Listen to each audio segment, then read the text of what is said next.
It's hard to imagine life without Apple because my life has been wrapped up in this company, as you mentioned, since 1998. This is a long time. It's the overwhelming majority of my adult life. And so I love it. I'm Stephen Levy. Today we sat down with Apple CEO Tim Cook to discuss the company's past, present, and future. This is The Big Interview.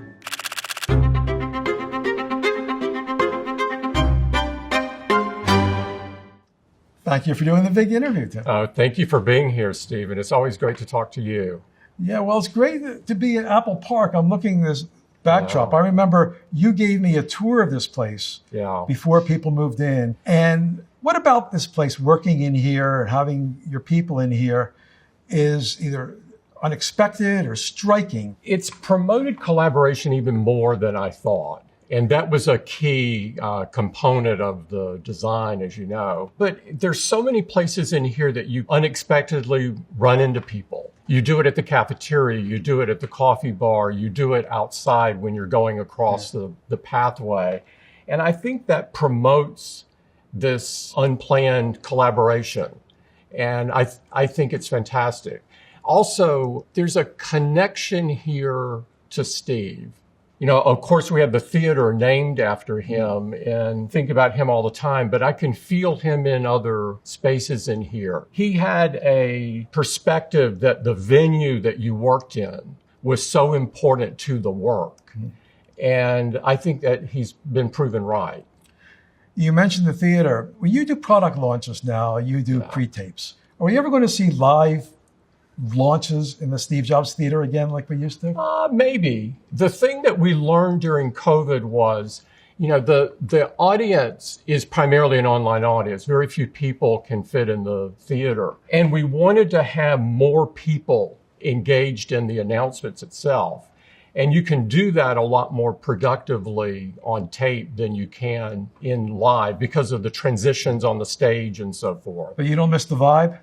I do miss it. I get it when the WWDC is here. We announce the film and feel the love from the developers is fantastic. I heard something interesting recently, that Stevie Wonder had a demo of the Vision Pro and loved it. How's that work?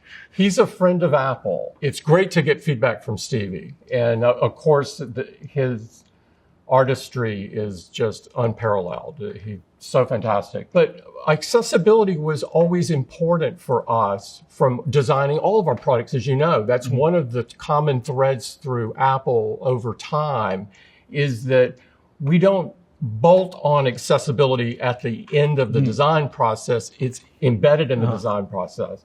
And so getting that feedback was key. So I want to look back a little bit through your time here. You've been here a long time. Yeah. You got here in 1998. That's right. There had already been eras of Apple. There had been the Apple II era, the Mac, the diaspora era where Steve was gone. You were a compact. Did you think that at any point, watching what was going on, that Apple was just not going to make it? You know, I probably thought that before talking to Steve. At that time, if you remember, Michael Dell had said if he was the CEO, he would shut Apple down and just return whatever assets were left to the shareholders. And Michael just said what most everyone else thought. But I have to say, when I came out to talk to Steve about working at Apple, it felt so alive and so different. He was somebody that was the most unusual CEO I'd ever met. He was passionate about the product, passionate about Apple, passionate about its reason for being, its purpose. And I thought, I've got to do this. I want to do this. And from that point, I never thought that Apple would be going out of business. And other people did, and other people advised me, why are you doing this? You're leaving the world's largest personal computer company and going to one that may not survive. But I didn't feel that way at that point after talking to Steve. So while you're here in your collaboration with Steve, Apple came out with these great design products, the iMac, then the iPod era, which was so exciting. There were so many different versions of iPods. Then, of course, the iPhone. Yes. Looking back, what did you do that was smart that you really didn't think was going to be so impactful in making that product a success? Well, I think each product that you named sort of had its place in history. Mm-hmm. The iMac revived Apple. It kind of proved Apple could survive. The iPod, giving people 1,000 songs in the pocket, something very unexpected and solving a pain point that all of us had that loved music. It began to introduce people to more people, particularly in the developed markets. And the decision to port to Windows proved that Apple could come out with a product that was larger than the Mac community. Yeah. And then iPhone built on everything that came before it. And with the great work from the technology team on multi-touch, it gave you a totally different way of interfacing with the product. And then what iPhone did, looking back, was introduce people to Apple in the emerging markets. Mm-hmm. Going out and forming all of these carrier relationships was very important to introducing Apple more broadly and sort of turning the industry on its side and owning the design. Mm-hmm. Because at that time, if you remember, the carrier was owning the design of the phone, was sort of directing it. And we said, no, what we bring is the product skill. Yeah. And what they brought was the networking skill. And we didn't have the networking skill. And frankly, they didn't have the product skill. And so this combination was very powerful. And the rest is history. Well, we're beginning maybe a new era of history now with AI and Apple Intelligence. Yeah. I mean, do you think this is something that is going to wind up reinventing the company and reinventing the world? Are you on the cusp of that? I do. I think it's profound. I think just like multi-touch enabled iPhone and eventually iPad and the modern smartphone and the modern tablet, AI will reinvent and provide a new era and a new chapter for iPhone and iPad and the Mac and all of our products over time, because I think it changes the way you interface with the products. I get so much out of Apple Intelligence, and we're just at the beginning. So Siri is one thing that's being revitalized here. I'm wondering, are we going to eventually have this relationship with Siri that'll be our constant companion, and we'll do, for instance, everything we might want to do in search? Instead of going to Google, we'll just ask Siri.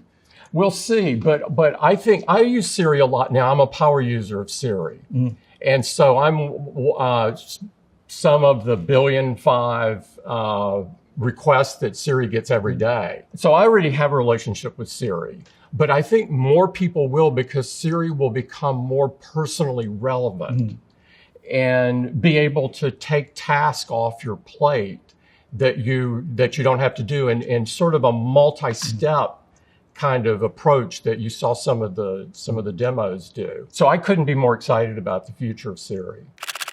You're the CEO, you've been here for a while. How long do you see yourself continuing this role? Oh, I don't know. I get asked that question now more than I used to. Why is that? As I age, as my hair turns gray. I love this place, Steven. I love it. And I love the people I work with. It's a privilege of a lifetime to be here. And I'll do it until the voice in my head says it's time. And then I'll go and focus on what the next chapter looks like. My life has been wrapped up in this company, as you mentioned, since 1998.